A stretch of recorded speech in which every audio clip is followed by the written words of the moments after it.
Hello, everyone. We are back with the next section of Hitchhiker's Guide to the Galaxy, and it was a beautiful day today, and it continues to be a beautiful day out there. I hope you got a chance to get outside today because it was just lovely. I myself had a chance to take a little walk, and that was very nice. I quite enjoyed it.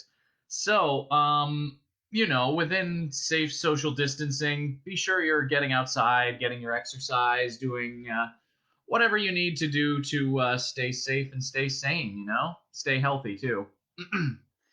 So, we are ready to hop into the next section, which is one that I am not redoing a second time, thankfully. And where we left off, Arthur and Ford had survived their little jaunt into the vacuum of space from the Vogon ship, thanks to the infinite improbability drive that is installed on the starship Heart of Gold, which has been stolen by President Zaphod Beeblebrox, where they are on their way to an unknown destination. And Arthur and Ford experienced the infinite improbability drive in all of its insanity and glory. And they are now being brought up to the bridge by Marvin, the clinically depressed robot of the ship. So, let's hop back in, shall we? This is chapter 13 we're starting with. Marvin trudged on down the corridor, still moaning. And then, of course, I've got this terrible pain in all the diodes down my left-hand side. No, said Arthur grimly as he walked along beside him. Really? Oh, yes, said Marvin. I mean, I've asked for them to be replaced, but no one ever listens. I can imagine. Vague whistling and humming noises were coming from Ford. Well, well, well, he kept saying to himself. Zaphod Beeblebrox. Suddenly, Marvin stopped and held up a hand. You know what's happened now, of course. No, what? Said Arthur, who didn't want to know. We've arrived at another of those doors. There was a sliding door let into the side of the corridor. Marvin eyed it suspiciously. Well, said Ford impatiently. Do we go through? Do we go through? Mimicked Marvin. Yes, this is the entrance to the bridge. I was told to take you to the bridge. Probably the highest demand that'll be made on my intellectual capacities today, I shouldn't wonder. Slowly, with great loathing, he stepped toward the door, like a hunter stalking his prey. Suddenly it slid open. Thank you, it said, for making a simple door very happy. Deep in Marvin's thorax, gears ground. Funny, he intoned funereally, how just when you think life can't possibly get any worse, it suddenly does. He heaved himself through the door and left Ford and Arthur staring at each other and shrugging their shoulders. From inside, they heard Marvin's voice again. I suppose you'll want to see the aliens now, he said. Do you want me to sit in a corner and rust, or just fall apart where I'm standing? Yeah, just show them in, would you, Marvin? Came another voice. Arthur looked at Ford and was astonished to see him laughing. What's... Shh, said Ford. Come on in. He stepped through into the bridge. Arthur followed him in nervously and was astonished to see a man lolling back in a chair with his feet on a control console, picking the teeth in his right-hand head with his left hand. The right-hand head seemed to be thoroughly preoccupied with this task, but the left-hand one was grinning a broad, relaxed, nonchalant grin. The number of things that Arthur couldn't believe he was seeing was fairly large. His jaw flopped about at a loose end for a while. The peculiar man waved a lazy wave at Ford, and with an appalling affectation of nonchalance said, Ford, hi, how are you? Glad you could drop in. Ford was not going to be outcooled. Zaphod, he drawled. Great to see you. You're looking well. The extra arm suits you. Nice ship you've stolen. Arthur goggled at him. You mean you know this guy? He said, waving a wild finger at Zaphod. Know him? Exclaimed Ford. He paused and decided to do the introductions the other way round. Oh, Zaphod, this is a friend of mine, Arthur Dent, he said. I saved him when his planet blew up. Oh, sure, said Zaphod. Hi, Arthur, glad you could make it. His right-hand head looked round casually, said hi, and went back to having its teeth picked. Ford carried on. And Arthur, he said, this is my semi-cousin Zaphod B. We've met, said Arthur sharply. When you're cruising down the road in the fast lane and you lazily sail past a few hard-driving cars, and are feeling pretty pleased with yourself and then accidentally change down from fourth to first instead of third, thus making your engine leap out of your hood in a rather ugly mess, it tends to throw you off your stride in much the same way that this remark threw Ford Prefect off his. What? He said. I said we've met.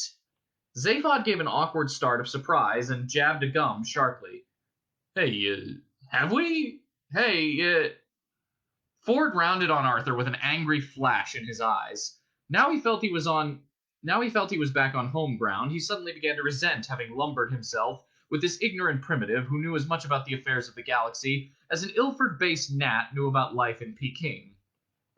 What do you mean you've met? He demanded. This is Zaphod Beeblebrox from Beetlejuice 5, not bloody Martin Smith from Croydon. I don't care, said Arthur coldly.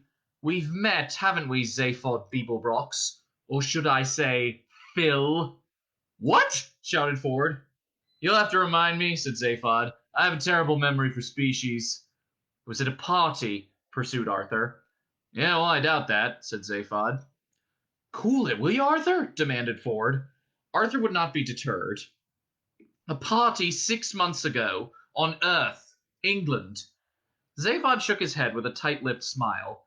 London, insisted Arthur. Islington. Oh, said Zaphod with a guilty start. That party. This wasn't fair on Ford at all. He looked backward and forward between Arthur and Zaphod.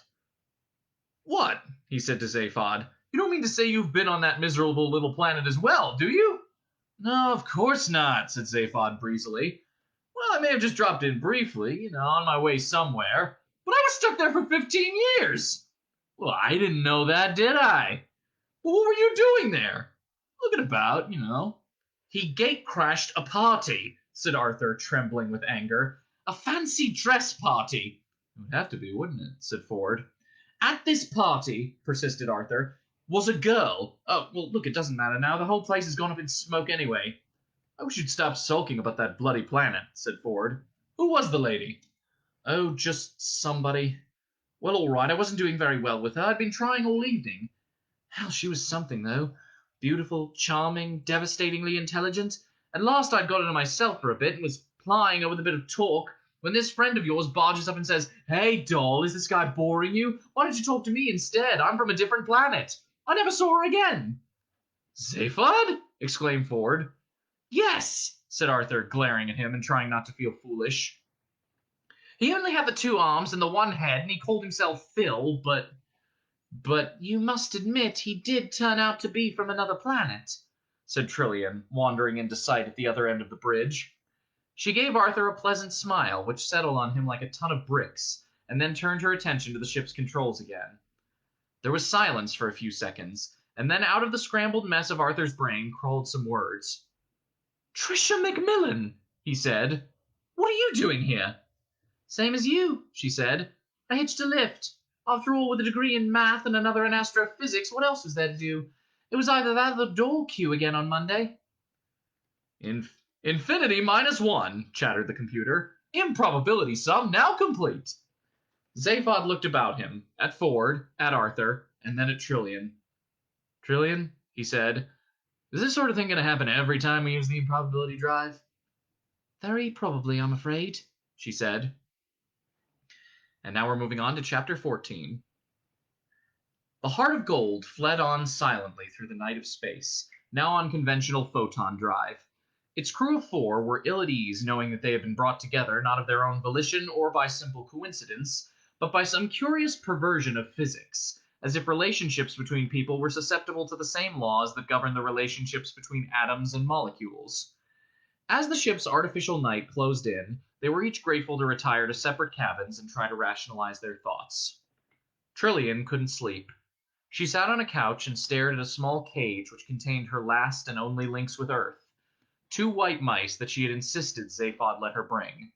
She had expected never to see the planet again, but she was disturbed by her negative reaction to the news of the planet's destruction. It seemed remote and unreal, and she could find no thoughts to think about it. She watched the mice scurrying round the cage and running furiously in their little plastic tread wheels till they occupied her whole attention. Suddenly she shook herself and went back onto the bridge to watch over the tiny flashing lights and figures that charted the ship's progress through the void. She wished she knew what she was trying not to think about. Zaphod couldn't sleep. He also wished he knew what it was that he wouldn't let himself think about. For as long as he could remember, he'd suffered from a vague, nagging feeling of being not all there. Most of the time, he was able to put this thought aside and not worry about it, but it had been reawakened by the sudden, inexplicable arrival of Ford Prefect and Arthur Dent. Somehow, it seemed to conform to a pattern that he couldn't see. Ford couldn't sleep. He was too excited about being back on the road again. 15 years of virtual imprisonment were over, just as he was finally beginning to give up hope. Knocking about with Zaphod for a bit promised to be a lot of fun, though there seemed to be something faintly odd about his semi-cousin that he couldn't put his finger on. The fact that he had become president of the galaxy was frankly astonishing, as was the manner of his leaving the post. Was there a reason behind it? There would be no point in asking Zaphod. He had never appeared to have a reason for anything he did at all. He had turned unfathomability into an art form. He attacked everything in life with a mixture of extraordinary genius and naive incompetence, and it was often difficult to tell which was which. Arthur slept. He was terribly tired. There was a tap at Zaphod's door. It slid open. Zaphod? Yeah? Trillian stood outlined in the oval of light. I think we just found what you came to look for. Yeah? Ford gave up the attempt to sleep. In the corner of his cabin was a small computer screen and keyboard. He sat at it for a while and tried to compose a new entry for the guide on the subject of Vogons, but couldn't think of anything vitriolic enough, so he gave up that too. Wrapped a robe round himself and went for a walk to the bridge. As he entered, he was surprised to see two figures hunched excitedly over the instruments. See, the ship's about to move into orbit, Trillian was saying. There's a planet out there. It's at the exact coordinates you predicted. Zaphod heard a noise and looked up. Ford, he hissed. Hey, come and take a look at this. Ford went and had a look at it. It was a series of figures flickering over a screen. You recognize those galactic coordinates, said Zaphod. No. I'll give you a clue. Computer? Hi, gang, enthused the computer. This is getting real sociable, isn't it? Shut up, Zaphod, and show up the screens. Light on the bridge sank. Pinpoints of light played across the consoles and reflected in 4 pairs of eyes that stared up at the external monitor screens. There was absolutely nothing on them. Recognize that? Whispered Zaphod. Ford frowned. No, he said. What do you see? Nothing. Recognize it? What are you talking about? We're in the Horsehead Nebula, one whole vast dark cloud. And I was meant to recognize that from a blank screen. Inside a dark nebula, the only place in the galaxy you'd see is a dark screen. Very good. Zaphod laughed. He was clearly very excited about something, almost childishly so. Hey, this is really terrific. This is just far too much. What's so great about being stuck in a dust cloud? Said Ford. What would you reckon to find here? Urged Zaphod. Nothing. No stars, no planets. No. Computer, shouted Zaphod. Rotate angle of vision through 180 degrees and don't talk about it.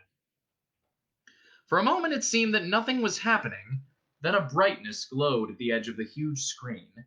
A red star the size of a small plate crept across it, followed quickly by another one. A binary system. Then a vast crescent slipped into the corner of the picture. A red glare shading away into deep black, the night side of the planet. I've found it, said Zaphod, thumping the console. I've found it! Ford stared at it in astonishment. What is it? He said. That, said Zaphod, is the most improbable planet that ever existed. And that takes us into chapter 15. Excerpt from the Hitchhiker's Guide to the Galaxy, page 634,784, section 5a. Entry, Magrathea.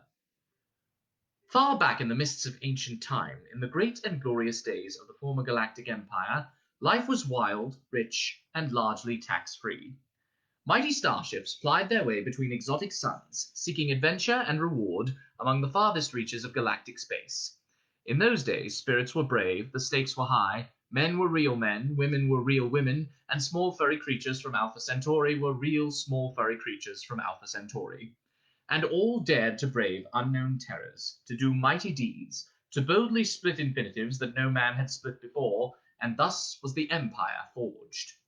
Many men, of course, became extremely rich, but this was perfectly natural and nothing to be ashamed of, because no one was really poor, at least no one worth speaking of. And for all the richest and most successful merchants, life inevitably became rather dull and niggly, and they began to imagine that this was therefore the fault of the worlds they'd settled on. None of them was entirely satisfactory. Either the climate wasn't right in the later part of the afternoon, or the day was half an hour too long, or the sea was exactly the wrong shade of pink. And thus were created the conditions for a staggering new form of specialist industry, custom-made luxury planet building. The home of this industry was the planet Magrathea, where hyperspatial engineers sucked matter through white holes in space to form it into dream planets, gold planets, platinum planets, soft rubber planets with lots of earthquakes, all lovingly made to meet the exacting standards that the galaxy's richest men naturally came to expect. But so successful was this venture that Magrathea itself soon became the richest planet of all time, and the rest of the galaxy was reduced to abject poverty. And so the system broke down, the empire collapsed, and a long sullen silence settled over 1 billion hungry worlds, disturbed only by the pen-scratchings of scholars as they labored into the night over smuggled treatises on the value of a planned political economy. Magrathea itself disappeared, and its memory soon passed into the obscurity of legend. In these enlightened days, of course, no one believes a word of it. And that brings us to Chapter 16.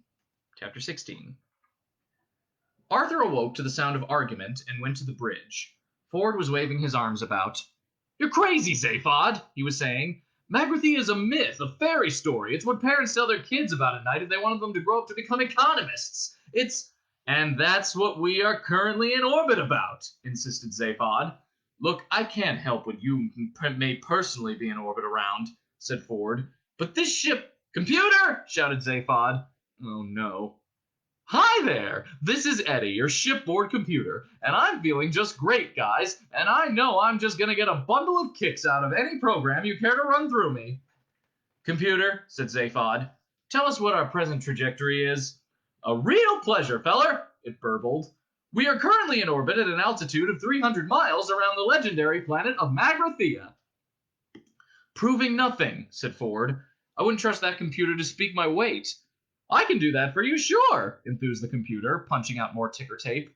"I can even work out your personality problems to 10 decimal places if it'll help." Trillian interrupted. "Zaphod," she said, "any minute now we will be swinging round to the daylight side of this planet," adding, "whatever it turns out to be." "What do you mean by that? The planet's where I predicted it would be, isn't it?" "Yes, I know there's a planet there. I'm not arguing with anyone. It's just that I wouldn't know Magrathea from any other lump of cold rock. Dawn's coming up if you want it." Okay, muttered Zaphod. "Let's at least give our eyes a good time. Computer!" "Hi there! What can I—" "Just shut up and give us a view of the planet again." A dark, featureless mass once more filled the screens, the planet rolling away beneath them. They watched for a moment in silence, but Zaphod was fidgety with excitement. "We are now traversing the night side," he said in a hushed voice. The planet rolled on. "The surface of the planet is now 300 miles beneath us," he continued.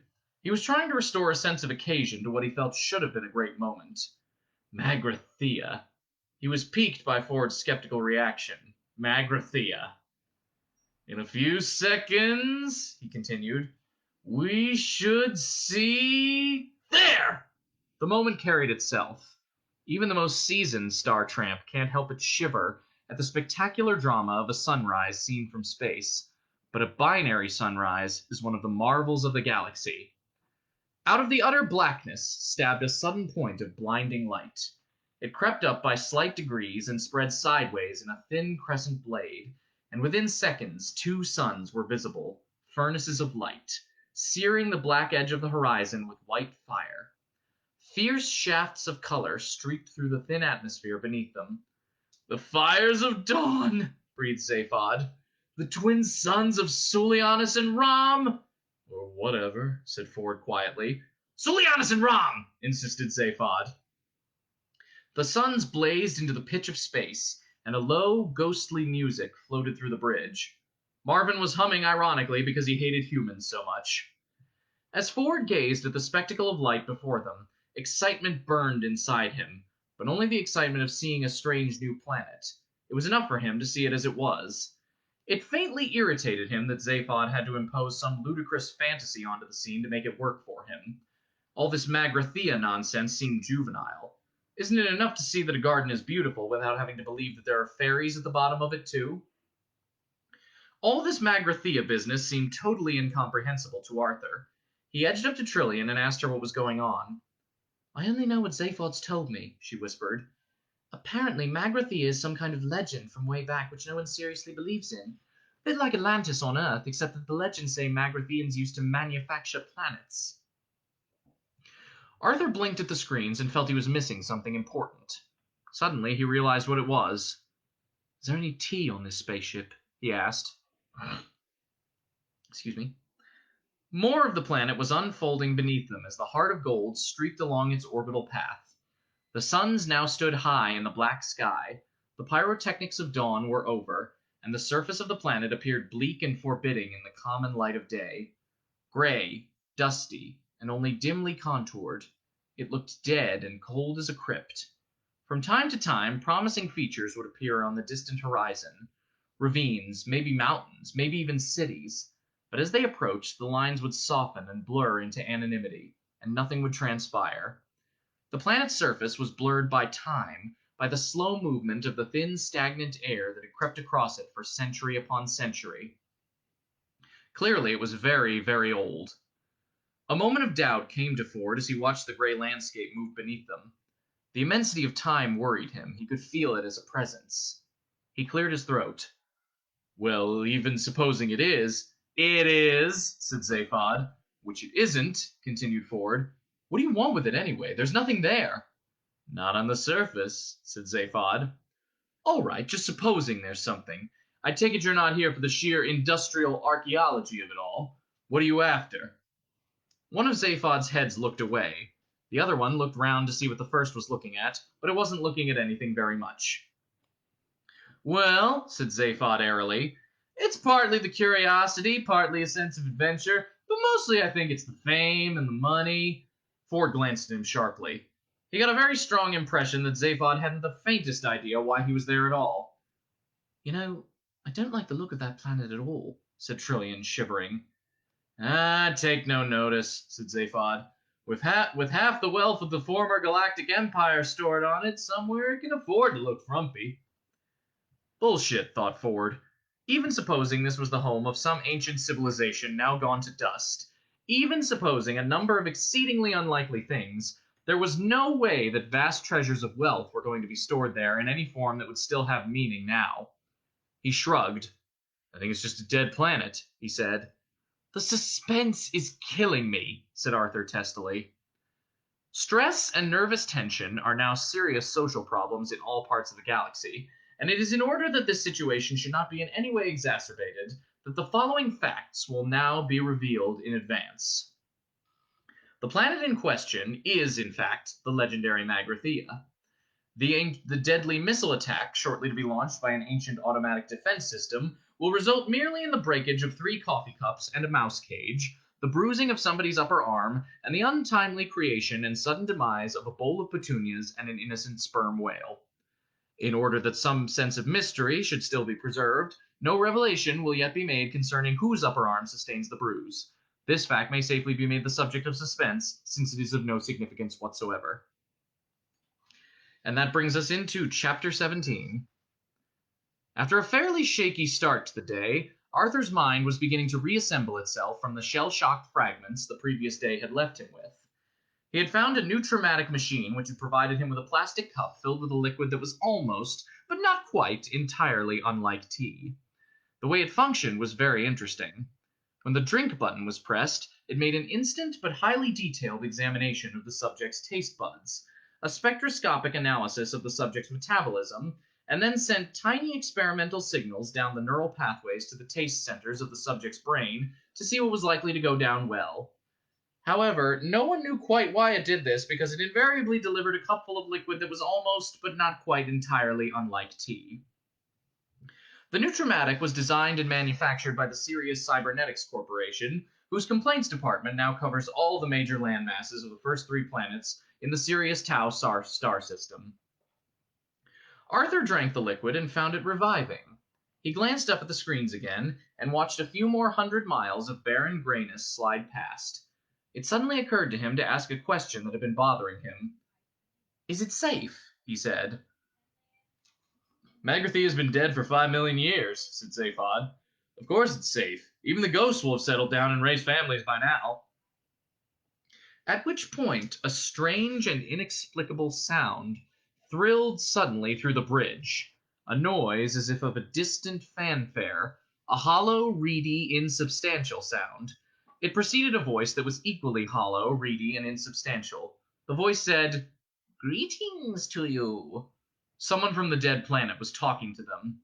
"Computer!" shouted Zaphod. "Hi there! What the photon is it?"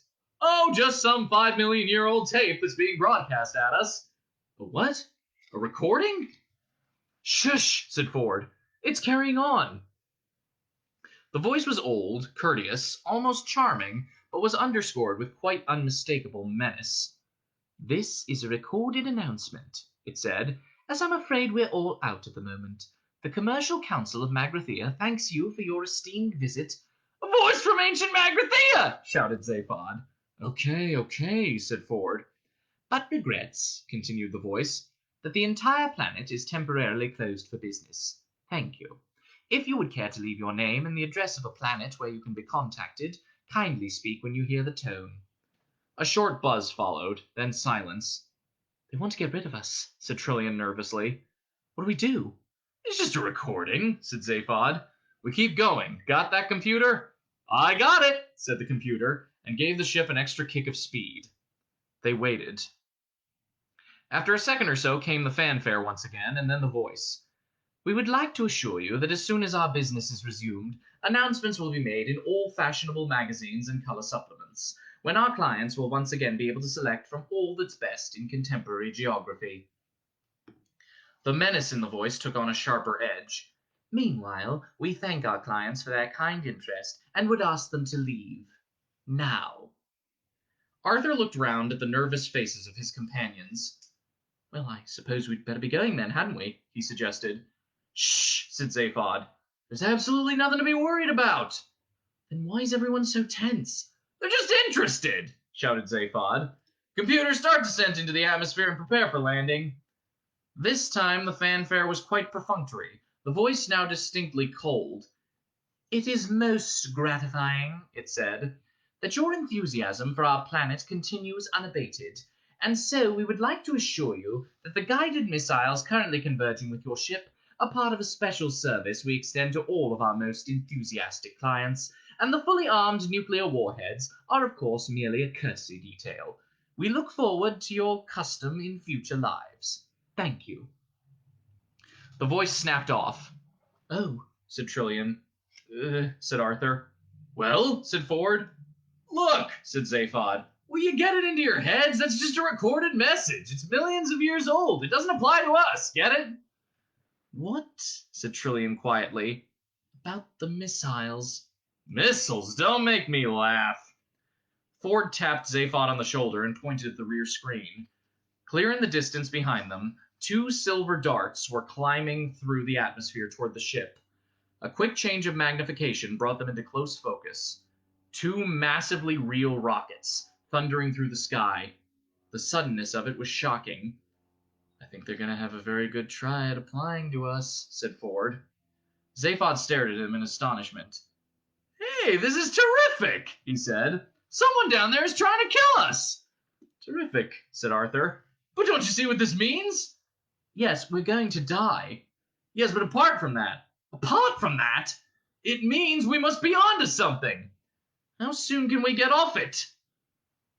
Second by second, the image of the missiles on the screen grew larger.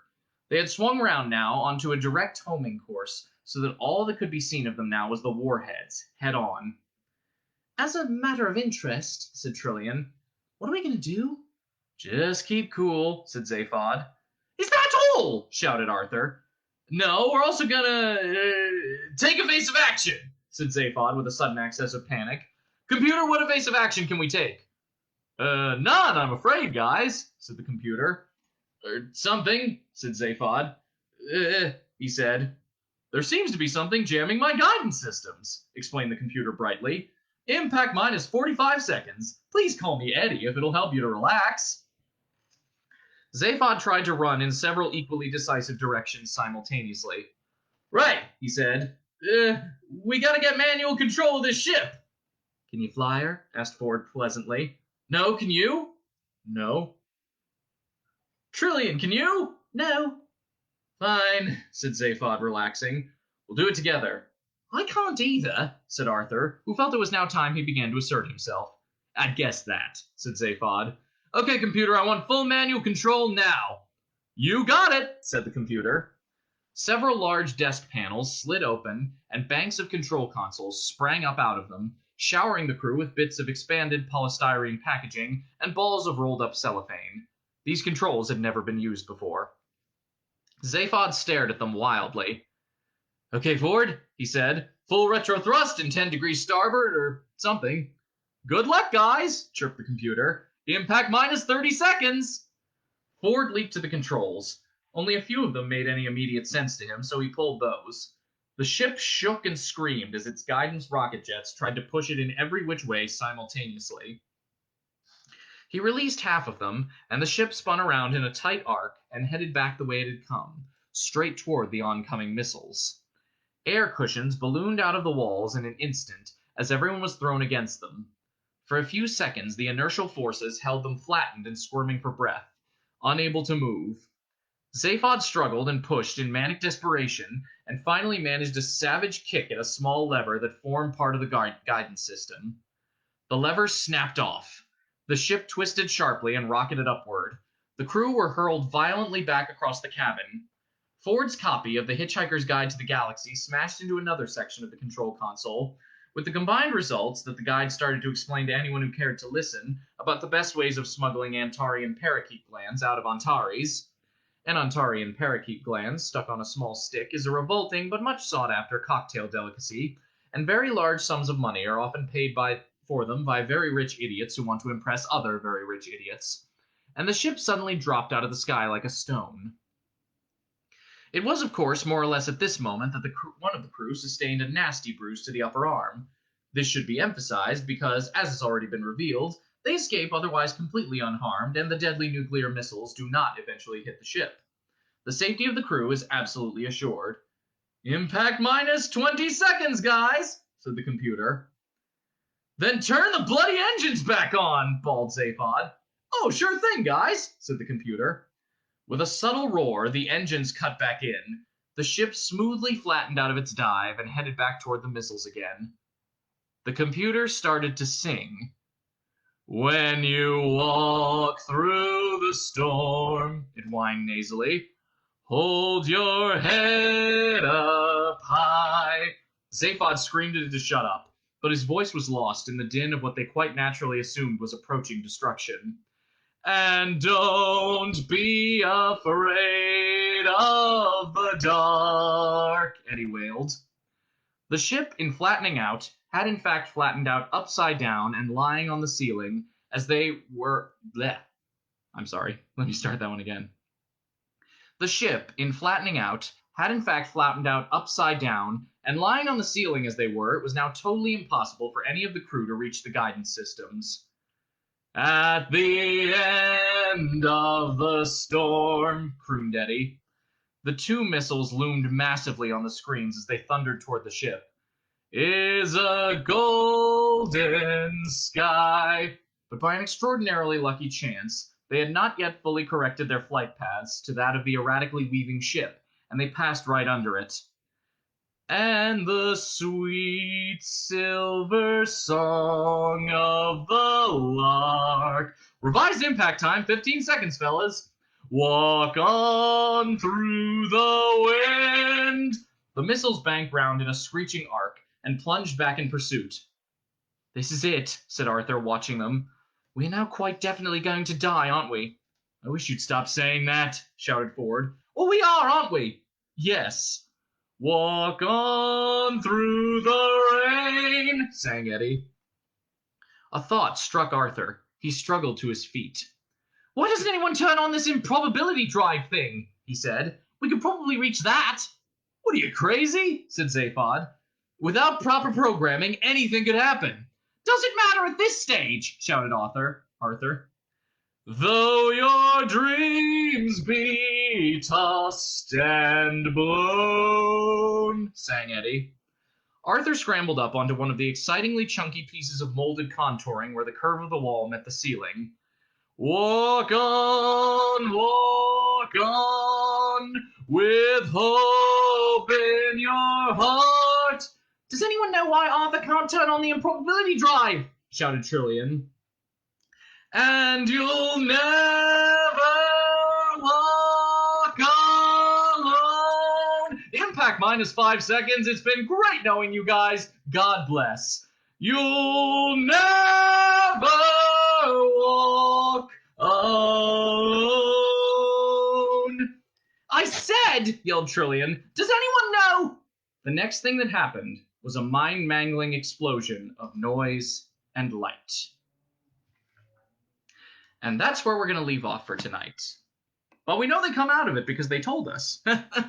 So we'll see just how they come out of it and what occurs when I come back tomorrow. So, everybody stay healthy, stay safe. I hope you enjoyed the song. And I will see you tomorrow. Have a good night, everybody.